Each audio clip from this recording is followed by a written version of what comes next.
إن الحمد لله نحمده ونستعينه ونستغفره ونعوذ بالله من شرور أنفسنا ومن سيئات أعمالنا من يهده الله فلا مضل له ومن يضلل فلا هادي له أشهد أن لا إله إلا الله وحده لا شريك له وأشهد أن محمدا عبده ورسوله يا أيها الذين آمنوا اتقوا الله حق تقاته ولا تموتن إلا وأنتم مسلمون يا أيها الناس اتقوا ربكم الذي خلقكم من نفس واحدة وخلق منها زوجها وبث منهما رجالا كثيرا ونساء واتقوا الله الذي تساءلون به والأرحام إن الله كان عليكم رقيبا يا أيها الذين آمنوا اتقوا الله وقولوا قولا سديدا يصلح لكم أعمالكم ويغفر لكم ذنوبكم ومن يطع الله ورسوله فقد فاز فوزا عظيما أما بعد فإن أصدق الحديث كتاب الله وخير الهدي هدي محمد صلى الله عليه وعلى آله وسلم وشر الأمور محدثاتها فإن كل محدثة بدعة وكل بدعة ضلالة وكل ضلالة في النار. Ikhwani wa akhwati fillah rahimani wa rahimakumullah. Alhamdulillah, kembali kita bersyukur kepada Allah Subhanahu wa taala atas segala nikmat yang Allah Subhanahu wa taala berikan kepada kita semua, yang dengan nikmat-nikmatnya kita bisa menyempurnakan berbagai amalan kebaikan. Kemudian salawat dan salam kepada Nabi Muhammad, kepada keluarganya, para sahabatnya, dan orang-orang yang mengikuti petunjuk mereka dalam mengamalkan ajaran Islam sampai datangnya hari kiamat. Semoga kita semua termasuk dalam barisan orang-orang yang senantiasa berusaha untuk meneladani Rasulullah sallallahu alaihi wasallam, meneladani para sahabat beliau dalam kita mengamalkan ajaran agama kita yang mulia ini. Ikhwani wa akhwati fillah rahimani wa rahimakumullah. Kita lanjutkan kajian kita membacakan kitab Al-Qawaid wal Usul Al-Jami'ah yang ditulis oleh Syekh Abdul Rahman bin Nasir As-Sa'di rahimahullah, yang kita sampai pada pembahasan kaidah yang ke-41 yang disebutkan oleh Syekh Al-Qaidatu Al-Hadiyatu wal Arba'un. Kaidah yang ke-41, idza istama'at ibadatan min jinsin wahidin tadakhalat af'aluhuma iktafa anhuma bi fi'li wahidin idza kana maqsuduhuma wahidun.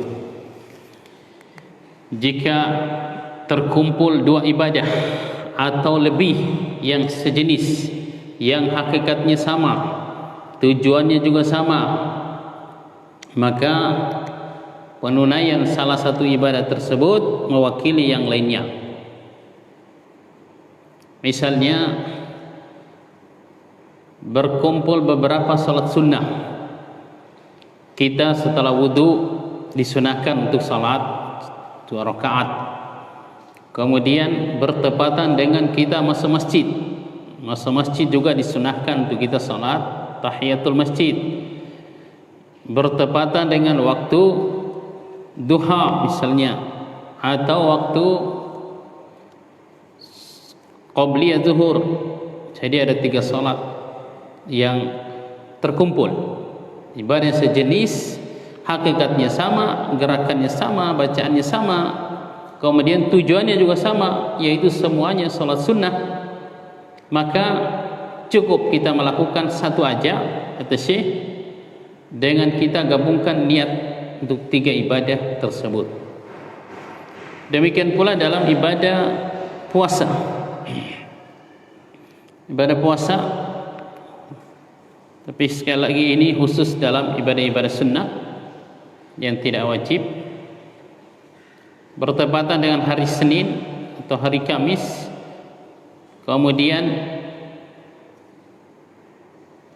pada bulan Syawal Bisa digabungkan puasa Senin Kamis sekaligus puasa 6 hari di bulan Syawal, atau bertepatan dengan hari Arafah, hari Seninnya bisa juga digabungkan antara puasa Senin Kamis dengan puasa Arafah atau puasa Asyura, atau puasa pertengahan bulan dan puasa-puasa sunnah yang lainnya. Ini kaidah yang disebutkan oleh Syekh pada kaidah yang ke-41.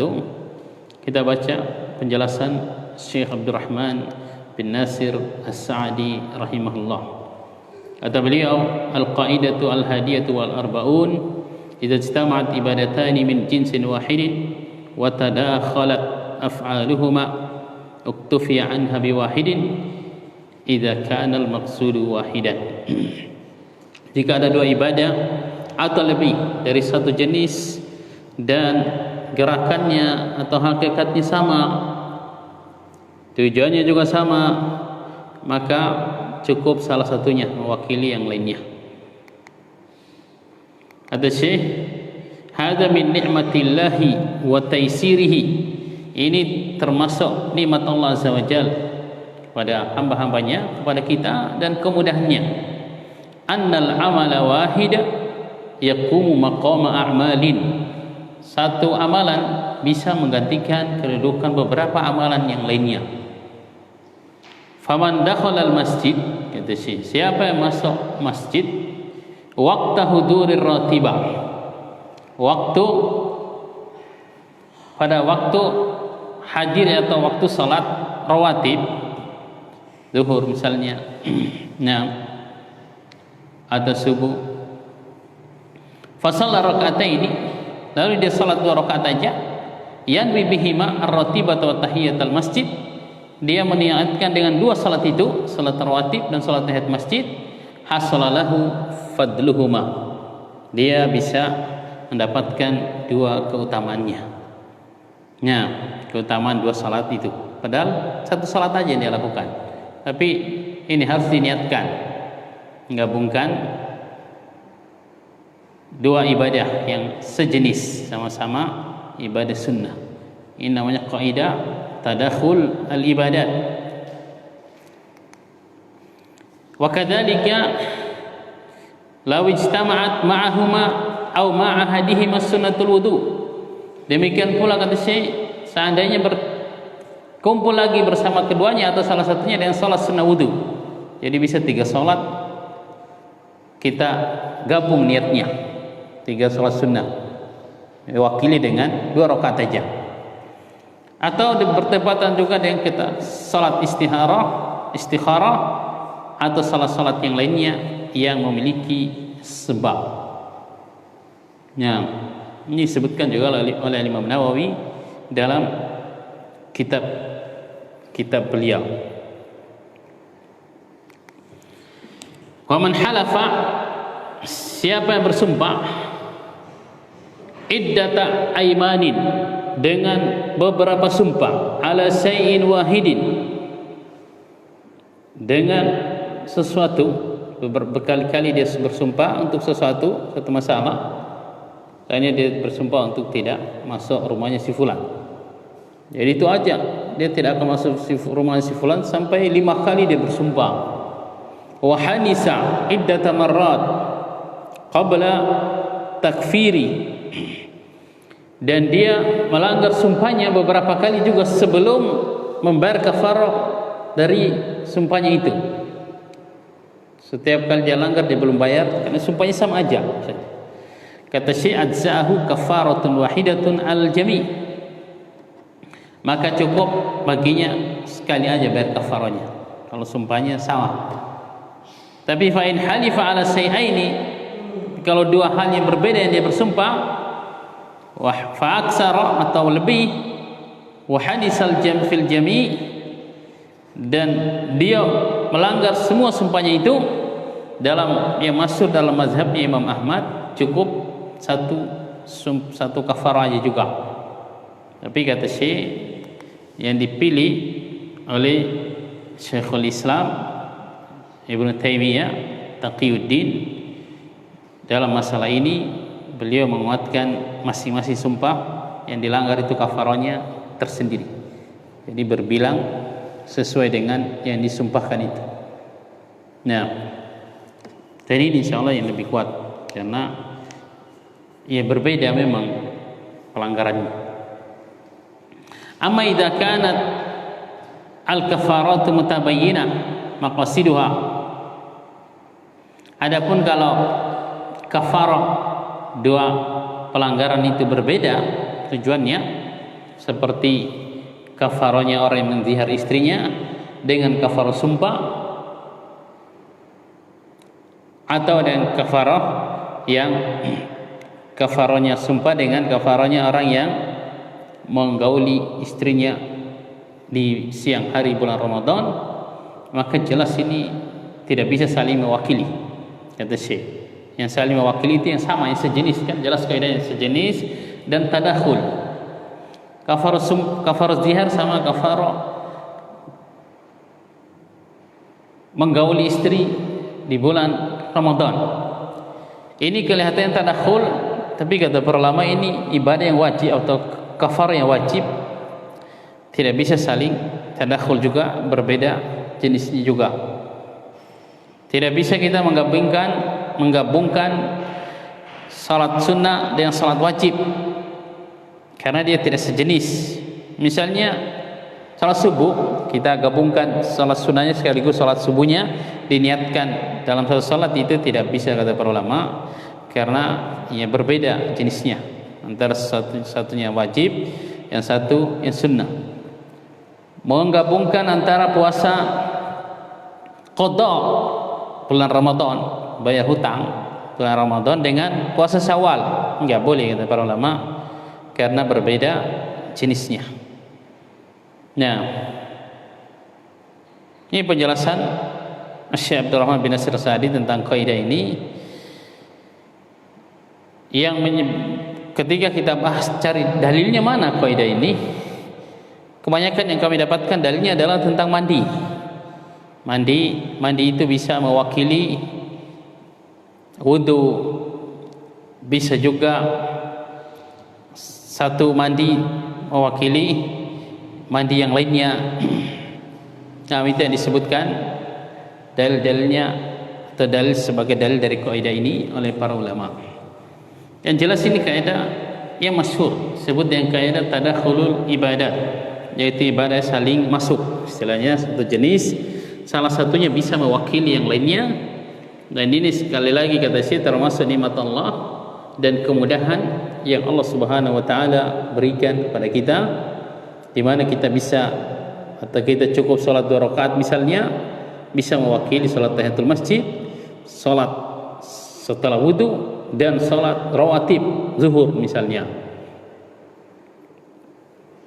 Nah, kalau tanya mana yang lebih afdal, dia masing-masing salat masing-masingnya, jelas lebih afdal salat sendiri-sendiri. Misalnya jadinya salat 6 rakaat misalnya tadi, salat tahiyatul masjid sendirian, salat setelah wudu sendirian, salat rawatib sendirian. Karena dalil-dalil umum menunjukkan makin banyak seseorang itu sujud kepada Allah Azza wa Jalla, makin mulia dia. Setiap kali kita sujud, kata Rasulullah SAW, itu akan dihapuskan salah satu kesalahan kita atau dosa kita, dan akan diangkat derajat kita oleh Allah Azza wa Jalla. Jadi kalau makin banyak salatnya sunnahnya, ya jelas makin mulia. Walaupun tadi keutamaan boleh digabungkan seperti yang kita bahas dalam kaidah ini. Nah, ini kesimpulannya. Kaidah ini dikenal oleh para ulama dengan tadakhulul ibadah. Jadi ibadah harus saling masuk, saling mewakili. Di antara kaidah dalam agama ini, dalam agama kita adalah jika terkumpul 2 ibadah yang sejenis atau lebih, yang hakikatnya sama, maka salah satunya dapat mewakili yang lainnya. Contoh penerapannya adalah menggabungkan niat beberapa salat sunnah, menggabungkan niat beberapa puasa sunnah, menggabungkan niat beberapa kafarah, beberapa sumpah. Ini disebutkan oleh Syekh Abdul Rahman bin Nasir As-Sa'di rahimahullah. Kita lanjutkan. Kaidah yang ke-42. Al-qaidatu as-saniyatu wal arba'un. Istisna'u al-manafi al-ma'luma fil ainil muntaqila jaizun fi babil mu'awadah. Pengecualian manfaat yang jelas dalam barang yang berpindah atau dalam akad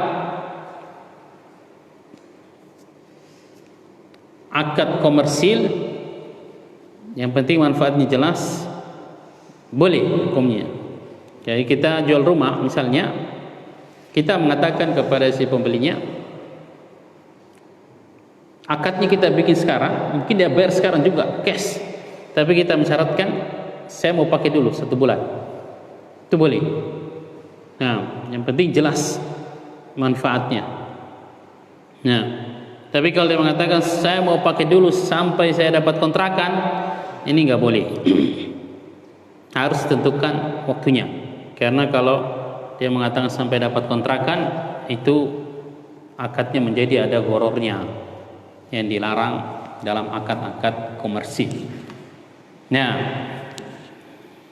adapun kalau akadnya akad sosial, memberi hadiah, wakaf dan semacamnya, kata Syekh, wa yajuzu istisna'u lil manfaati ma'lumatin wa majhula fi babit tabarruat. Boleh mengecualikan manfaat yang jelas atau yang tidak jelas dalam akad sosial. Jadi akad sosial kesimpulannya boleh ada gorornya. Ini baterainya swap. Saya ganti dulu. Saya bawa baterai sendiri karena baterai cas saya lagi nggak ada.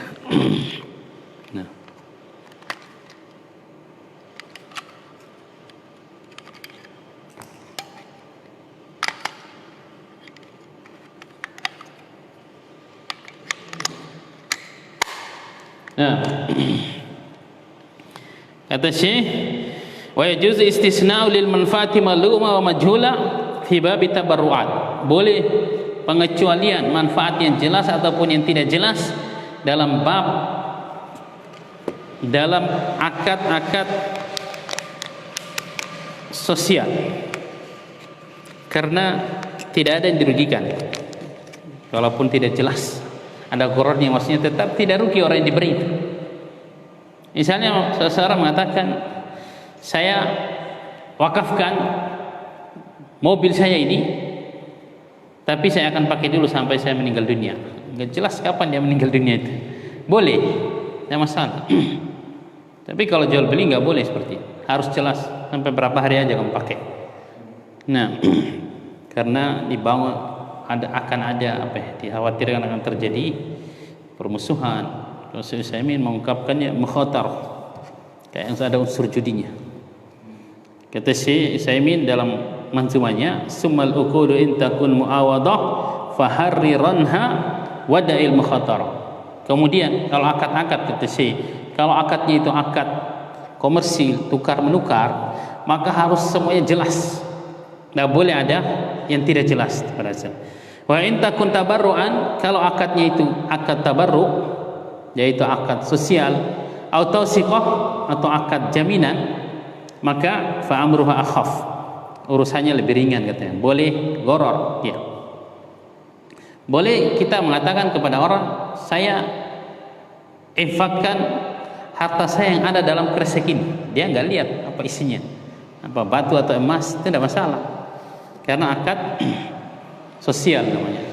Tapi kalau saya jual barang saya dalam kresek ini tanpa diketahui oleh si pembelinya, itu nggak boleh, karena dia akad komersil, istilahnya muawadat dalam kajian fikih. Nah, sebenarnya pembahasan kaidah ini panjang. Kalau siap dalam Baniasir Sadis, singkat aja dibaca. Dia bahas, kita baca dulu perkataan pembahasan beliau, kemudian sedikit kita tambahkan dari pembahasan Syekh Utsaimin rahimahumullah. Istisna'ul manafi al-ma'luma fil 'ainil muntaqila bi muawadatin jaizun, kata Syekh. Mengecualikan manfaat yang jelas dalam barang yang berpindah dengan akad komersil hukumnya boleh. Dalilnya seperti hadis Jabir bin Abdullah radhiyallahu taala anhuma dalam Sahih Bukhari. Dia menjual, Sahih Bukhari Muslim, ontanya kepada Rasulullah sallallahu alaihi wasallam dalam perjalanan. Ceritanya panjang. Ontanya itu asalnya sudah telat, mau dibuang sudah sama Jabir istilahnya. Malah bikin susah dia. Dipukul oleh Rasulullah SAW, jadi ontanya itu malah jadi terdepan. Asalnya ketinggalan dari rombongan, jadi terdepan. Setelah itu Rasulullah SAW menawar, dia akan beli. Dijual oleh Jabir, tapi mensyaratkan saya pakai dulu sampai ke Madinah katanya.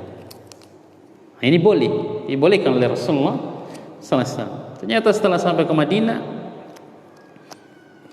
dia kasih harganya dan ontanya juga nggak diambil oleh Rasulullah SAW. Jadi kayak dikasih duit aja gitu. Dibawakan ontanya, nggak usah katanya. Harganya dikasih oleh Rasulullah Sallallahu Alaihi Wasallam. Nah, itu dalil tentang boleh mengecualikan sesuatu yang jelas. Jabir situ mengecualikan jelas sampai ke Madinah ya saya pakai. Sampai di Madinah mau diserahkan barangnya. Sama juga kita menjual rumah seperti tadi atau mobil. Jadi kalau syaratnya merugikan si pembelinya ya mungkin tidak jadi dia beli. Misalnya saya jual mobil saya ini tapi saya pakai dulu sampai rusak misalnya. Dia nggak mau lah seperti itu. Tapi hukum asalnya mengecualikan manfaat yang jelas seperti itu boleh. Tinggal pihak keduanya setuju atau enggak. Kata Syekh, wal farqu bainal babaini, perbedaan antara dua pembahasan ini yaitu antara akad muawadhat dan tabarruat. Muawadhat itu akad tukar menukar atau bahasanya orang komersil katanya cari keuntungan, dan akad tabarruat akad sosial tidak cari untung.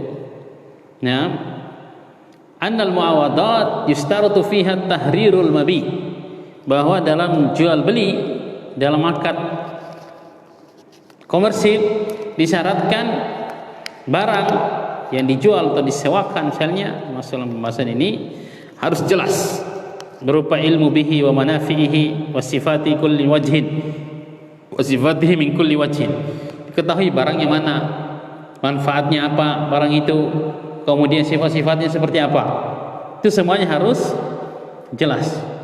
Gak boleh istilahnya jual kucing dalam karung, itu enggak sah. Wa babu tabarruat ausa' min la yustaratu fihi tahrir. Adapun bab sosial dia lebih longgar, lebih luas, tidak disyaratkan harus jelas. Nah, pada asalnya boleh kita berbuat baik atau memberikan sesuatu yang mungkin sebenarnya tidak bermanfaat bagi dia. Tidak rugi juga dia terima dan tidak terima kan. Dan beda konsekuensi akadnya memang antara tabarru juga dengan muawadhat. Kalau akad tukar menukar itu kalau sudah terjadi pada asalnya nggak bisa dibatalkan. Kalau akad tabarru bisa juga, masih bisa untuk dibatalkan. Nah, li'annahu yantakilu ilal mutabarra'i ilaihi majanan, karena dalam akad sosial itu barang itu berpindah kepada orang yang diberi gratis. Dia tidak memberikan apa-apa sebagai harganya misalnya. Fala yadurru jahalatu ba'dil manafi', tidak masalah dia tidak tahu sebagian manfaat dari barang itu. Nah, misalul awal, contoh penerapan pengecualian kaidah pertama dalam akad tukar menukar atau akad komersil, kata Syekh, man ba'a daron aw dukkanan, siapa yang menjual rumah atau toko, tempat jualan, tempat usaha, wastasna suknaha muddata ma'lumatin, dan dia mengecualikan dia akan tempati pada waktu yang jelas tadi seperti sebulan, 2 bulan, ini boleh, akadnya sah.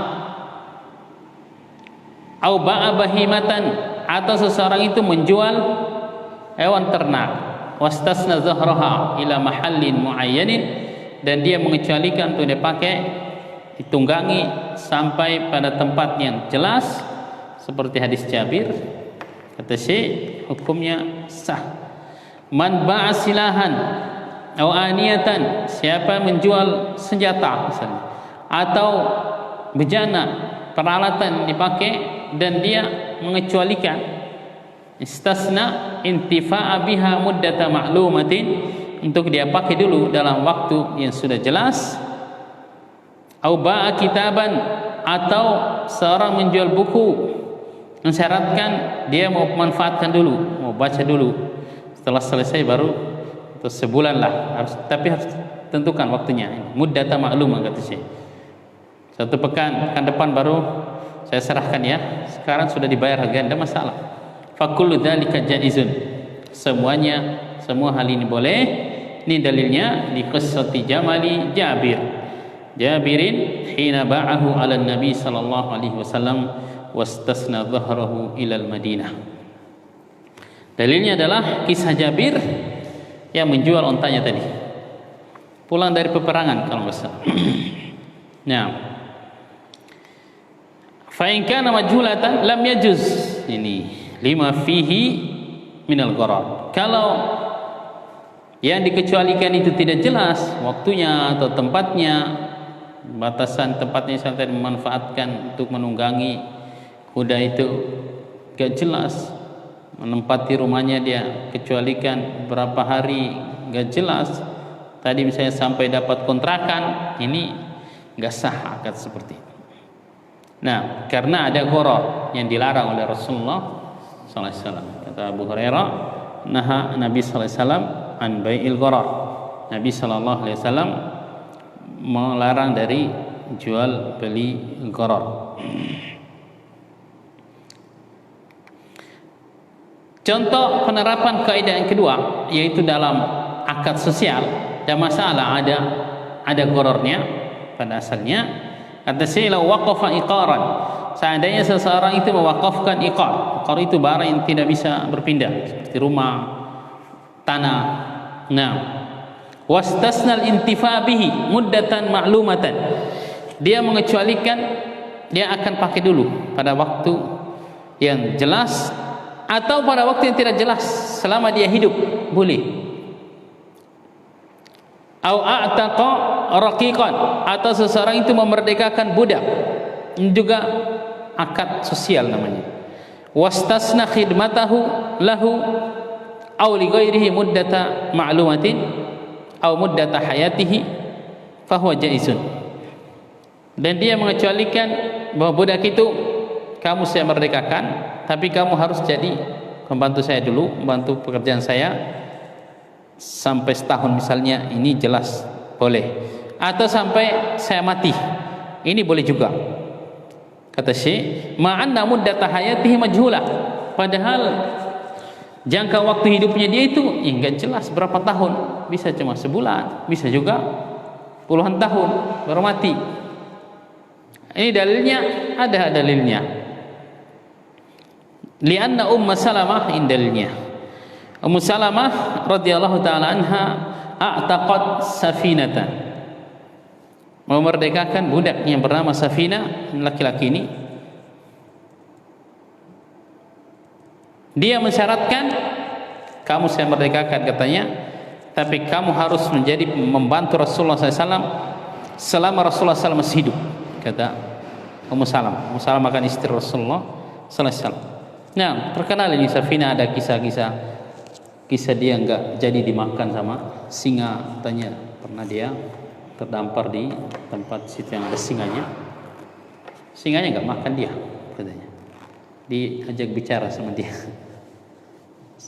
Sahabat mantan budak dari istri Rasulullah SAW yang dimerdekakan oleh istri Rasulullah SAW itu dengan syarat seperti ini, yaitu dia membantu Rasulullah SAW selama Rasulullah SAW masih hidup. Itu nggak jelas berapa tahun dan nggak lama sih, karena Rasulullah SAW di Madinah ya paling 10 tahun kan waktunya beliau SAW di Madinah. Nah, ini hadisnya dalam Sunan Abu Daud tentang kisah Safina ini dimerdekakan oleh Salamah. dan disahihkan oleh Syekh Al-Albani rahimahullah. Kita lihat dulu bahasa Indonesianya. Dalil-dalil menunjukkan adanya perbedaan antara akad tukar menukar, muawadat komersil, dan akad tabarruk, akad sosial. Di antara perbedaan dua akad di atas adalah akad komersil tidak boleh ada gharar di dalamnya, sedangkan akad sosial boleh ada gharar di dalamnya,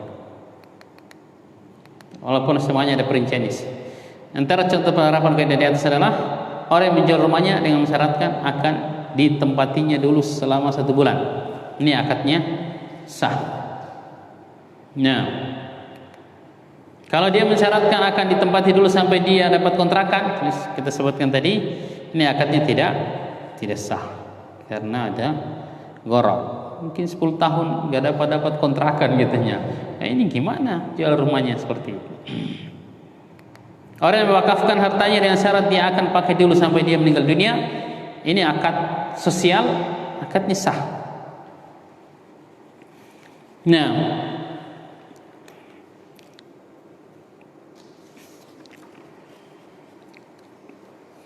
di antara yang dibahas oleh Syekh Utsaimin ketika membahas kaidah ini adalah karena ini berkaitan dengan adanya kejelasan dalam akad masalah jual beli lelang.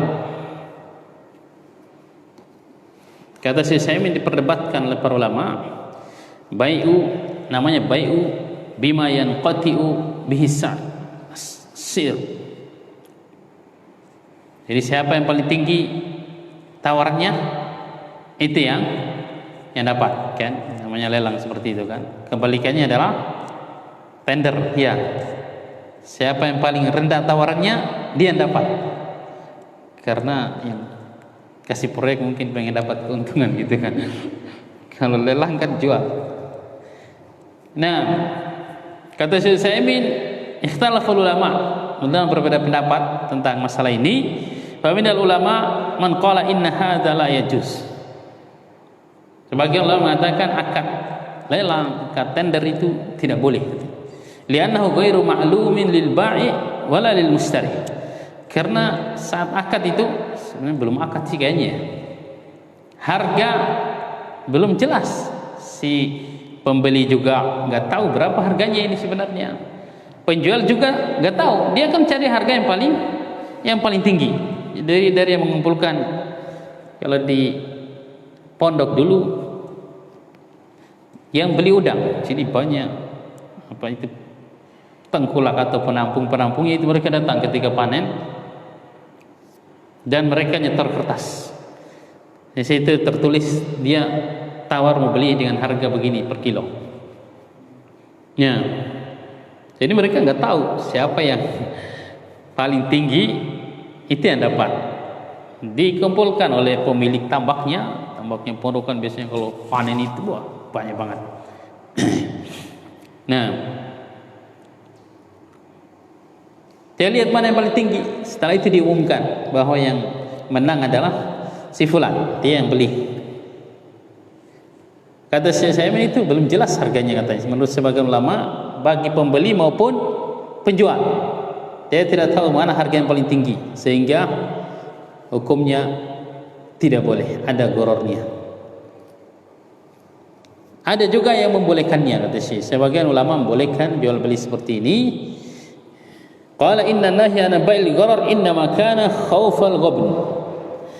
Karena yang dikhawatirkan, alasannya jual beli yang ada ketidakjelasannya itu dikhawatirkan jangan sampai si penjual atau si pembelinya dirugikan. Dalam jual beli lelang tidak ada yang dirugikan pada asalnya, kan? Tidak ada yang ditipu. Nah, sehingga tidak masalah. Di sebagian kitabnya kayak saya membolehkan. Di sini dia mengatakan kayaknya lebih dekat tidak boleh jual beli seperti ini, katanya. Masih ada ketidakjelasan. Yang kita fatwa, yang dipakai oleh manusia, kata Syekh, di zaman sekarang ini adalah yang pendapat yang membolehkan, dan itu juga yang kita fatwakan. Istilahnya kita, kalau kita menjawab pertanyaan hukum jual beli seperti itu, hukum asalnya boleh. Kemudian masalah berikutnya, ada orang mengatakan saya jual barang ini sesuai dengan harganya di pasar. Ini boleh enggak?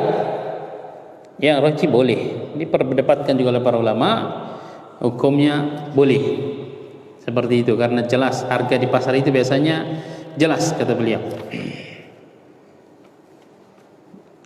Termasuk yang dikhawatirkan dalam pembahasan kaidah ini adalah adanya unsur judi sebenarnya. Kalau akadnya akad komersil, kemudian ada yang tidak jelas.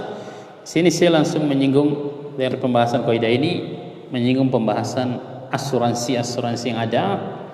Kata beliau yang tersebar sekarang ini semuanya mengandung unsur judi. Nah, hukumnya haram.